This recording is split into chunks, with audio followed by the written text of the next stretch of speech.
பார்த்து பார்த்து வா கண்ணே. அது ஏனுங்க அம்மணி இந்த அவசரம்? பைய வா. நாளை பின்ன கல்யாணம் காட்சின்னு ஆக வேண்டிய வயசு. பைய என்று மகளை நிதானப்படுத்திய சின்னசாமி தன் அருகில் வந்தவள் கையை வாஞ்சையுடன் பிடித்து கொண்டார். ஏங்கண்ணு இவ்வளவு சுருங்க எந்திரிச்சிட்ட? எதனா வேலை உங்க பெரியாத்த சொல்லிச்சா? ஆ, அப்படியே பெரிய சீமதொர சாணி, பெரிய படிப்பு படிச்சு கிழிக்கிறா. காலேஜுக்கு போகணும் பாருங்க என்று அடிக்குரலில் சொல்லி அவர்களை பொறாமையுடன் பார்த்து சென்ற கங்கை அவருக்கும் இது விழட்டும் என்றே சற்று அழுத்தமாக சொல்லியிருந்தாள். சட்டென கைப்பிடித்து வந்த பெண்ணின் முகம் பார்த்தார் சின்னசாமி. வழக்கம் போல அதில் ஒரு குழந்தைத்தனமே தெரிந்தது. கங்கை சொன்னது காதில் விழவில்லையா, இல்லை இது தினமும் நடக்கும் ஒன்று என்று அதை பொருட்படுத்தாமல் இருக்கிறார்களா, இல்லை அது நிஜமாகவே அவளை பாதிக்கவில்லையா? அவருக்கு தெரியவில்லை. பெரியவளாவது 10வது பாஸ் செய்துவிட்டு தையல் தொழிலும் கற்றிருந்தாள். இவள் படிப்பே வரவில்லை என பள்ளிக்கூடம் செல்லாமல் 9வது வகுப்பிலேயே கலன்று கொண்டு விட்டாள். ஆனால் வீட்டில் எல்லா வேலையும் அத்துபடி. அதோடு அவளுக்கு என்று யாரும் தோழிகள் கிடையாது. அவள் வயதொத்த பெண்கள் அந்த கிராமத்தில் 2 பேர். அவர்களின் ஒருத்தி கல்யாணம் செய்து கொண்டு இப்பொழுது செங்கல்பட்டில் இருக்கிறாள். மற்றொருத்தி காலேஜ் சென்று 3ஆம் வருடம் எதுவோ தொழிலை பற்றி படித்து கொண்டிருக்கிறாள். அதுவும் கோவையில் அந்த கல்லூரியின் மாணவி விடுதியில் தங்கி படிக்கும் அந்த தோழியின் குடும்பமும் இப்பொழுது கோவைக்கே குடிபெயர்ந்து விட்டது. வேறு யாருடனும் பழகாமல் பக்கத்தில் இருந்த வயல்வெளிகளில் சுற்றி கொண்டிருப்பாள். யாருக்கும் என்ன உதவி வேண்டுமோ தயங்காமல் செய்து கொடுக்கவும் அஞ்ச மாட்டாள். ஆனால் வேலைக்கு உணவு உண்ணும் வேளையில் ஆஜராகி கங்கையின் வெறுப்பை வட்டியுடன் சம்பாதித்துக் கொள்வாள். சின்னசாமி வீட்டில் இருந்தால் கங்கை குறை சொல்வதை குறைத்து கொண்டு அடக்கி வாசிப்பார். ஆனால் அவருக்கு தெரியும் தான், இல்லாத பல வேளைகளில் கங்கையின் தீநாக்கு எரிமலை என மகள் மீது நெருப்பை வாரி இறைக்கும் என்று. போதாததற்கு செந்தாமரை அவள் அம்மா சிறுவாணியை போல நல்ல அமெரிக்கையான அழகு, சிரித்த முகம். சட்டென்று அழுது விடமாட்டாள். எல்லாவற்றையும் அதன் இயல்பில் எடுத்துக்கொண்டு அவள் பாட்டுக்கு தன்னுடைய வேலையை கவனித்துக் கொள்ளும் இயல்புடையவள். அதற்கே சின்னசாமிக்கு சின்ன மகளை சற்று கூடுதலாக பிடிக்கும். அது தெரிந்தே கங்கை ஆட்டம் இன்னமும் வேகம் காணும். இதையெல்லாம் சிந்தித்தபடி வீட்டுக்கு வந்தவர் கங்கை கொடுத்த ஒரு குவளை காப்பி தண்ணியை பெண்ணுடன் பகிர்ந்து குடித்துவிட்டு, கங்கை நான் செத்த படுத்துக்கிறேன். நைட்டெல்லாம் அந்த குத்தகைக்கு விட்டு இருக்கிற தென்னந்தோப்ப காவல் காத்ததுல கால் கடுக்குது என்று சொல்லி அந்த வீட்டில் இருந்த ஒரே தனி அறைக்கு சென்றார். பின் என்னவோ தோன்ற அந்த முன்னறைக்கு வந்து பார்க்க அதற்குள் மின்னலாக வீட்டிற்குள் வந்து இருந்த செந்தாமரை அந்த தண்ணீர் கொட்டியிருந்த இடத்தை துடைத்திருந்தாலும் அது முழுவதுமாக காயாமல் அங்கெங்கே திட்டு திட்டாக ஈரத்தை காண்பித்தது. அவர் கண்களுக்கு தப்பவில்லை. என்ன நடந்திருக்கும் என்று யூகித்தவர் மனதை மாற்றி, அம்மா, சின்ன பொண்ணே, அந்த கட்டிலி என்னவோ குத்துது. அந்த பாயை எடுத்தா நான் உள்ள படுக்கல, இதோ இங்கேயே தலையை சாய்ச்சிக்கிறேன் என்று அலுப்பாக சொல்லி அங்கே ஈரம் இல்லாத ஒரு இடத்தை தேர்ந்தெடுத்து அங்கேயே தரையில் உட்கார செந்தாமரை தவிப்பாக கங்கையை பார்த்தாள். ஈர்ப்பதோ ஒரே பாய், அதுவும் ஈரம் சொட்ட சொட்ட பின் வாசலில் சாத்தி வைத்திருந்தது. அது ஏனுங்கோ, இங்கேயே உள்ள ஃபேன் இருக்குல்ல, இங்க படுத்தா இன்னும் செத்த நேரத்துல போறவங்க வரவங்க கூப்பாடு நிறைய இருக்கும், உள்ள போய் படுங்கோ. அவளுக்கு காரியம் ஆக வேண்டுமெனில் அந்த குரலில் நெஞ்சியும் குலைவும் நல்ல கொங்கு தமிழில் கலந்து நயம்பட வரும். இது அவருக்கு தெரியாத சூட்சமமா என்ன?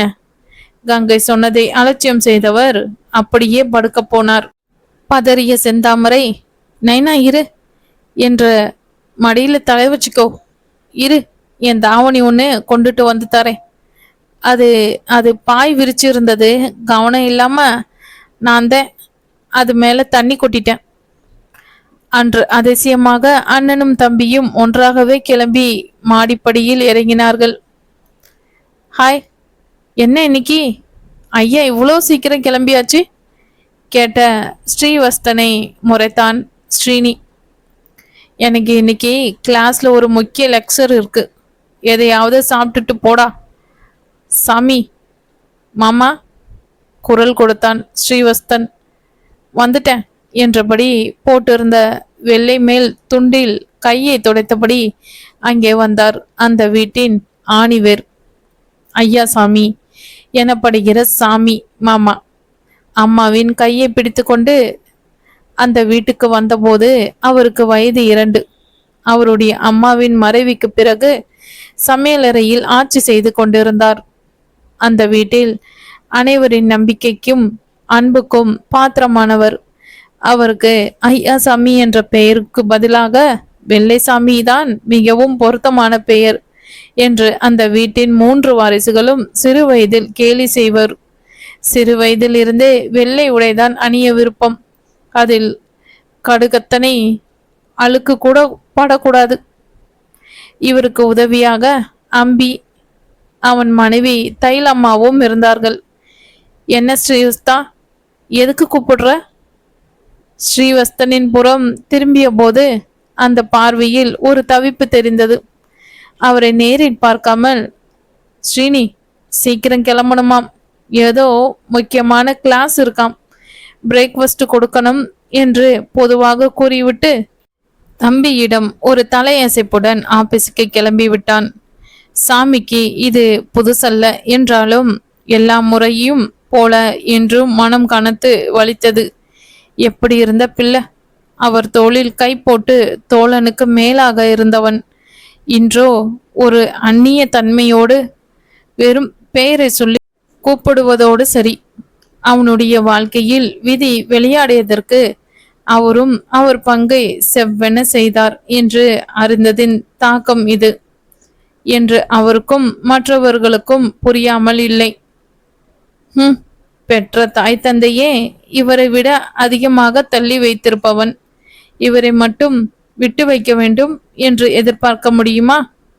வந்த பெருமூச்சை அடக்கியவர் ஸ்ரீனியை பார்க்க அவனுமே தங்களிடமிருந்து எல்லா வழியிலும் தூரமாக சென்று கொண்டிருந்ததை பார்த்து கொண்டு நின்றிருந்தான். அண்ணனியே, சொல்லு ஸ்ரீனி, என்ன சாப்பிடுற? பெட் ரோஸ்ட் கொடுக்கட்டுமா? தன்னுடைய கேள்வியை சிறிது கூட சட்டை செய்யாமல் இருப்பதை பார்த்தவுடன் அவருக்கு தன்னுடைய சட்டையின் கதி ஞாபகத்துக்கு வர, சீக்கிரம் சொல்லு, இல்லைனா இந்த கரை பர்மனண்டா படிஞ்சு என் சட்டை பால் தான். என்னவோ உனக்கு உன் ஃப்ரெண்டு ஒருத்தங்கிட்ட சொல்லி எதுவோ அம்பானியோ ஆர்மானியோவோ அவன் தச்ச சட்டை பிரமாதமா இருக்கும், வாங்கி தரேன்னு சொன்ன. நானும் நீ சொன்ன மாதிரி அந்த கரையே படாத சட்டையை எதிர்பார்த்து காத்திருந்தது தான் மிச்சம். இன்னும் வரலையா அந்த ஷர்ட் என்றார். வரும் வரும், அம்பானியும் அர்பானியும் ஒரு பேமானி கூட பேசிட்டு இருக்காங்களாம், அதான் லேட்டு என்று ஏதோ யோசனையில் சொல்ல, அதற்கு சற்றும் அசராத சாமி, அது எப்படி? எனக்கு தெரிஞ்ச ஒரே பேமானி இதோ என் எதிரில் நிற்கிறானே, வேற யாராவது இருக்கும். உன் ஃப்ரெண்டு என்னைக்கு உண்மையை சொல்லியிருக்கான்? சரி சொல்லு, பிரெட் ரோஸ்ட் ஆர் நாட்? அவனையும் திசை திருப்பதான் இப்படி பேசுகிறார் என்று புரிந்தும் கவனம் முழுவதும் வாசலில் கிளம்ப போகும் ஸ்ரீவஸ்தனின் கார் ஓசைக்காக காத்திருந்தது. சற்று நேரத்தில் முடிவெடுத்தவன் ஒண்ணு வேண்டாம் என்று கூறிவிட்டு அறக்க பறக்க வாசலுக்கு ஓடினான். காரை கிளம்பிய ஸ்ரீவஸ்தன் கண்ணாடியில் தம்பி ஓடி வருவதை பார்த்து காரை நிறுத்தினான். ஷீவ், என்ன டிராப் பண்ற நோ, காலேஜ் வர வேணா, வழியில பிரமோத் வீட்டில் இறக்கி விடுறா. காரை கிளப்பி ரோடில் செலுத்திய கொஞ்ச நேரம் மௌனமாக இருந்த ஸ்ரீவஸ்தன் தம்பியை பக்கவாட்டில் திரும்பி பார்த்தான். அப்பொழுதுதான் அவன் முகத்தை கவனித்தவன், ஸ்ரீனி, உன்னோட ட்ரேட்மார்க் மீசை எங்க? நீயா எடுத்தது? தம்பி ஒன்றும் சொல்லாதிருக்கவே, சொல்லுடா, யார் அது உன்னை மீசையை எடுத்தாதான் லவ் பண்ணுவேன்னு சொன்னது? Must be N very special lady. கூட படிக்கிறவளா என்று கேட்க அதற்கும் பதிலில்லை. அண்ணனின் கண்களை வினாடிக்கும் குறைவான நேரத்தில் சந்தித்துவிட்டு சீட்டை பின்னுக்கு தள்ளினான். ஸ்ரீவ், காந்தி கிட்ட இருந்து ஏதாவது தகவல் உண்டா? எனக்கு அவன் இமெயில் அனுப்பியே 2 மாசத்துக்கு மேல ஆறது. தான் கேட்ட கேள்விக்கு பதில் அளிக்காது ஸ்ரீனி தானாக வேறு ஒரு கேள்வியை முன்வைக்கவும் முன்போல் சட்டென்று எழுந்த கோபத்தை உள்ளுக்குள்ளேயே அடக்கி சாதாரண குரலில் பதில் சொன்னான். எஸ், ஒரு 3 வாரம் முன்னாடி. இப்போ கென்யாவில் இருக்கிறதா சொல்லி அவனோட ஒய்ஃப் கிட்ட இருந்து ஃபோன் வந்தது. என்னவோ ஹார்ட் சர்ஜரிக்கு லேட்டஸ்ட் மெடிசன்ஸ் இங்கே லோக்கல் ஹாஸ்பிட்டலில் ஆர்டர் பண்ணி இருந்தது டிலே ஆச்சுன்னு. அதை பார்த்து சீக்கிரம் அனுப்பும்படி சொன்னான். முகம் இருக அந்த ஒரு நிமிட பேச்சு கூட இப்பொழுது நினைக்கையில் அவனுக்கு பிடிக்காமல் நடந்தது என்ற தோணியில் விஷயத்தை சொல்ல ஸ்ரீனி நிமிர்ந்து உட்கார்ந்தான். என்ன ஸ்ரீவ் இது? அவனோட ஒய்ஃபா? நம்ம ஜெய்யு?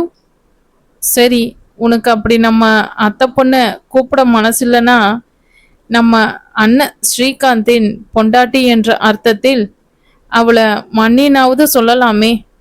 அந்த அளவுக்கு வெறுப்பு கூடாது ஸ்ரீவ்.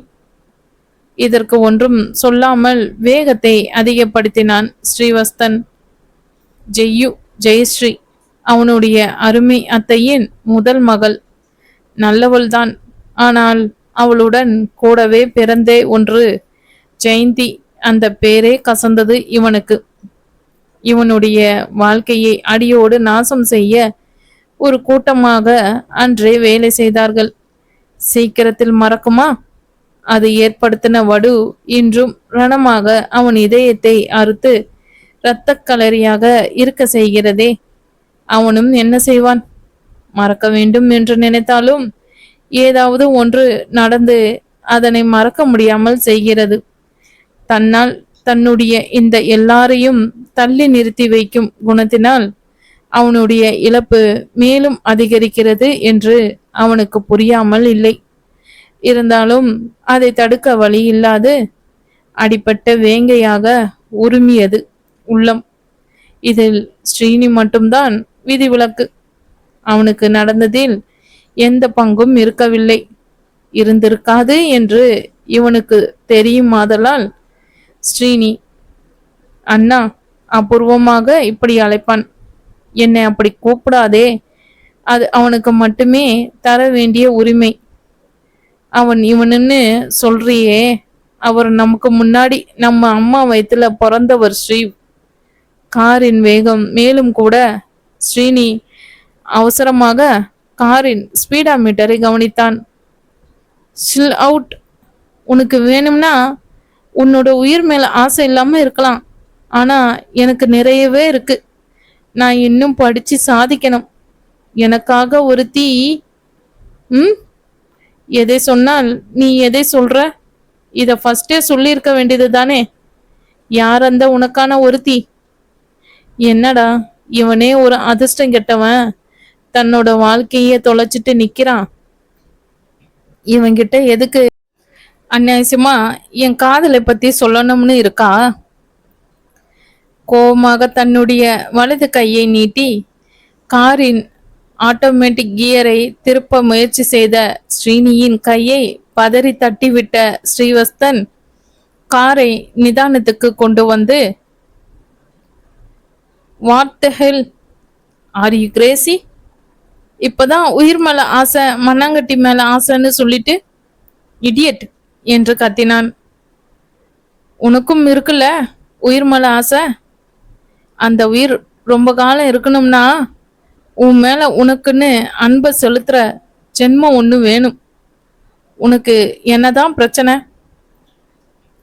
வெயிட், உன் லைஃப்ல நடந்த கொடூரம் எல்லாம் எனக்கு தெரியும். என்ன இவ்வளவு சர்ப்ரைஸ்? எல்லாம் ஜெய்ய சொல்லிட்டான்.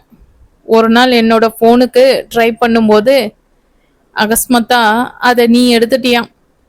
அது அவதான்னு தெரிஞ்சதும் ஒரு ஹலோ கூட சொல்லாம ஃபோனை கட் பண்ணிட்டியாம். ரொம்ப ஃபீல் பண்ணி அழுதான். அப்போ கூட லேஸ்ல சொல்லல. மிரட்டுனதும் உன்னை பத்தின எல்லா விஷயத்தையும் சொல்லிட்டான். ஸ்ரீனி, எதுக்கு என் வண்டியில தொத்திண்டு வந்தியோ அந்த காரணத்தை சொல்லி தொலை. ஸ்ரீனி என் தேவதை. செல்ல பிசாசின் பெயர் குஷ் குஷ் குஷ்பு என்று சொன்னதும் ரொம்ப வருஷத்துக்கு அப்புறம் அடக்க முடியாமல் சிரித்த தமையனை வாய் பிளந்து பார்த்தான் இளவல். வஸ்தன் வாய்விட்டு சிரித்து பல நாட்கள், இல்லை இல்லை பல வருடங்கள் ஆகிவிட்டன. அதை நீ உன்னோட ஆளுன்னு சொல்லி ஒரு சாரி, ஐ எம் சாரி.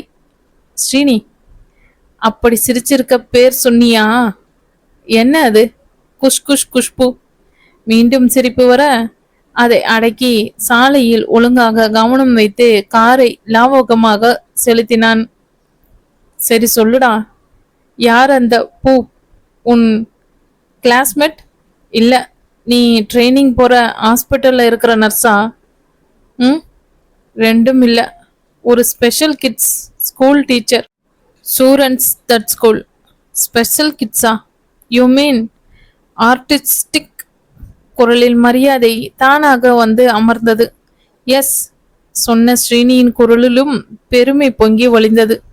கண்களில் கனவு விரிய, நான் இன்டர்ன்ஷிப்ஸ்க்காக ஒர்க் பண்ற ஹாஸ்பிட்டல்ல தான் ஒரு நாள் அவளை சந்திச்சேன் என்று சொல்ல ஸ்ரீவஸ்தன் ஒன்றும் சொல்லாமல் அவனை விரைவாக ஒரு முறை திரும்பி பார்த்தான். ஏதோ பாதிக்கப்பட்ட பெண் ஒருத்திக்கு ஆதரவா வந்திருந்த போது பார்த்தேன் அவளை என்று சொல்லி குஷ்புவை பற்றி விவரம் சொல்லி முடிப்பதற்குள் அவனுடைய நண்பன் வீடு வர தேங்க்ஸ் அண்ணாத்த என்று விடைபெற்று சென்று விட்டான். அங்கிருந்து அலுவலகம் வரும் வரையிலும் தன்னுடைய காதல் விஷயத்தை எதற்காக தன்னிடம் சொன்னான் என்று யோசித்தான் ஸ்ரீவஸ்தன். ஆமாம், காதல் எக்ஸ்பர்ட் பாரு. நீ காதல ஜெயிச்சு சந்தோஷமா குடும்பம் நடத்துற, உன்கிட்ட தான் அவன் உதவிக்கு வரப்போறான் என்று தன்னையே சாடிவிட்டு அப்போதைக்கு அந்த நினைவை ஒதுக்கி வைத்து வேலையில் மூழ்கி போனான். அன்று மகள் தனக்கு கணவனாக வர வேண்டியவனை பற்றி சொன்னதிலிருந்து அதையே மனதுக்குள் போட்டு குழப்பிக் கொண்டிருந்தார் சின்னசாமி. அவருக்கு இருந்த பணமுடையில் இப்பொழுது இன்னொரு மகளுக்கு கல்யாணம் என்பது கொஞ்சம் சிரமம்தான். ஆனால் சிறுவாணிக்குத்தான் தான் செய்து கொடுத்த வாக்கை கூடிய சீக்கிரம் நிறைவேற்றுவதுதான் சரியாக இருக்கும் என்ற முடிவுக்கு வந்திருந்தார். எல்லா உண்மையும் தெரிந்த எஜமானி அம்மா கண்டிப்பாக தாமரை கல்யாணத்துக்கு உதவுவாள் என்ற நம்பிக்கை ஆழமாக அவர் மனதில் இருந்ததே அதற்கு காரணம். தாமரையை பற்றிய உண்மையை அவளை திருமணம் செய்து கொள்ள போகிறவனிடம் சொல்ல வேண்டாம் என்பது அவர் எப்போதோ எடுத்த முடிவு. இந்த உலகத்தில் இப்பொழுது தனக்கும் தன்னுடைய எஜமானி அம்மாவுக்கும் மட்டுமே அவள் பிறப்பை பற்றிய ரகசியம் தெரியும். அது மட்டும் கங்கைக்கும் தெரிந்தால் தாமரை என்றோ அந்த வீட்டை விட்டு வெளியேற்றப்பட்டிருப்பாள் என்பது மறுக்க முடியாத உண்மை. தன்னுடைய இரத்தம் என்று நினைத்தே அவளை இந்த பாடுபடுத்தும் கங்கை தாமரைக்கும் தனக்கும் யாதொரு இரத்த சம்பந்தமும் இல்லை என்பது தெரிந்தால் நினைத்தாலே வியர்த்தது அவருக்கு. தான் சிறுவாணிக்கு செய்து கொடுத்த சத்தியத்தை ஒரே ஒரு முறைதான் மீறி இருக்கிறார். அதுவும் அவளின் சம்மதத்தை பெற்ற பிறகுதான். ஆமாம், செந்தாமரை சிறுவாணிக்கு பிறந்தவள்தான். ஆனால் சின்னசாமி அவளை பெற்றவர் இல்லை. ஏன் சொல்லப்போனால் இந்த ஊரும் உறவும், ஏன் தன்னுடைய ஒரே மனைவி கங்கை கூட இவர் சிறுவாணியை கல்யாணம் செய்து கொண்டு இரண்டாவது மனைவியாக அந்த வீட்டுக்கு கொண்டு வந்தார் என்றே இன்றைய வரையில் நினைத்திருந்தார்கள். கங்கையும் சிறுவாணியும் ஒரே வீட்டில் வாழவில்லை என்றாலும் கங்கை மனதில் சக்காலத்தி என்றுதான் கருதுகின்றவள் மேல் சொல்லன வெறுப்பு கனல் போல் எப்பொழுதும் எரிந்து கொண்டு இருந்தது என்பது அனைவருக்கும் தெரிந்த உண்மை. அந்த கனல் அவ்வப்போது அவர் மீதும் எப்பொழுதும் தாமரை மீதும் வந்து விழுந்து கொண்டுதான் இருந்தது. என்றோ கங்கை மட்டும்தான் தன் மனைவி கைப்பிடித்த ஒரே பெண் என்றும், தான் அந்த ராமனை போல் என்றுமே ஏகபத்தினி விரதந்தான் என்றும் கூறியிருந்திருக்கலாம். ஆனால் அந்த உண்மையை வெளியே சொல்வதால் செத்துப்போனவளின் மேல் களங்கமும் உயிரோடு இருக்கும் இந்த இளம் குருத்தின் மீது சேரும் வாரி இறைக்க தானே வழிவகுத்த மாதிரி ஆகிவிடும் என்று அவருக்கு உள்ளங்கை நெல்லிக்கனி போல் தெரியும். அதுவே அவரை உண்மையை மறைக்கவும் அதை இவ்வளவு வருடங்களாக காப்பாற்றி வைக்கவும் வேண்டிய அவசியத்தை உண்டாக்கியிருந்தது. பொள்ளாச்சியின் அருகே இந்த அச்சிப்பட்டி கிராமத்தில் பிறந்து வளர்ந்த சின்னசாமியின் குடும்பம் பட்டணத்தில் இருந்த பெரிய வீட்டுக்காரர்களின் நிலத்தை மேற்பார்வை செய்து கொண்டிருந்தது. இவர்கள் மேற்பார்வையை பார்த்து கொண்டிருந்த ஒரு மாந்தோப்பின் குத்தகைக்காரரின் அண்ணன் மகள்தான் சிறுவாணி. அவள் தினமும் தங்கள் வீட்டு வாசலில் போடும் கோலத்தை பார்த்து ரசித்தவன் வளர வளர அவளை ரசிக்க துவங்கி அதை அவளிடம் சொல்ல நினைத்த போது அவள் அந்த ஊரை விட்டே சென்று விட்டாள். அடுத்து அவன் சிறுவாணியை சந்தித்தது 6 வருடங்கள் கழித்து ஒரு அதிர்ச்சியான அலங்கோலமான நிலையில். குத்தகை பணத்தை ரவிச்சந்திரனிடம் சேர்ப்பதற்காக அவன் சென்னை வந்தபோது அவன் தங்கியிருந்த ஹோட்டலில் மற்றொரு தளத்தில் அகஸ்மாத்தாக அவளை பார்க்க கூடாத நிலையில் பார்த்தவன் அதிர்ந்து போனான். அதுவும் அவள் நிறை மாத கர்ப்பிணியாக வேறு இருந்ததுதான் இன்னமும் கொடுமை. எப்படியும் போலீசிடம் பேசி அவள் தன்னுடைய ஊரை சேர்ந்தவள் என்று சொல்லவே அவள் இருந்த நிலையை முன்னிட்டு அந்த ஈரமுள்ள இன்ஸ்பெக்டரும் அவளை சின்னசாமியின் பொறுப்பில் விட்டுவிட்டார்.